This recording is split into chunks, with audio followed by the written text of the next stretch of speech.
في 2013 بنت العقيد كمال اللي هي طبيبة بيطرية راحت مع زوجها للمغرب. راحت لتحضر مؤتمر علمي مغاربي داروه في المغرب. فلما راحت لتماك قامت المخابرات المغاربية الدي جي اس تي تاعهم المخابرات الداخلية عملوا لهم مقلب.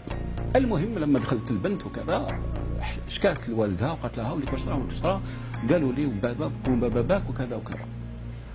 الكولونيل كمال ما تكلمش مع الدي دي اس او، ما قالش للمسؤولين في الدي دي اس او هاوليك واش صرا للبنت نتاعي، هاوليك واش قالوا لها، واش طلبوا منها وكذا وكذا.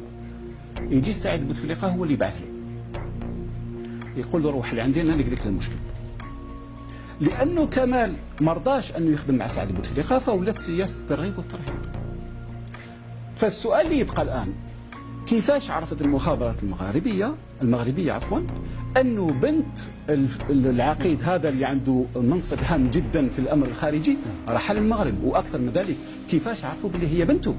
او يخدمون عليها؟ لا باش يخدموا بصفه هكذا يعني يجيب لك الاخبار، لا جندوا برك في اطار الخدمه نتاعو يخدم في بلاده، ماشي يعني يضرب البلاد هذيك ولا كيما راهم يديروا المغاربه.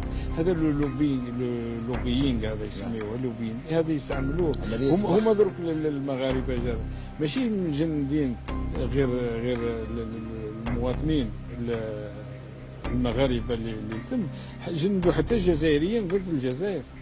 وهذا هو المشكله يعني جندوا اطارات فرنسيه، وكل ذوك اي اطار فرنسي اي سياسي عنده حنين للمغرب وما عندوش خير. ثانيا أن المغرب هذا ايش كنا نحكيو فيه قبل ما ندخلوا البلاتو، المغرب يعني بلد ثري عنده امكانيات توفير الضمانات الامنيه لضيوفه.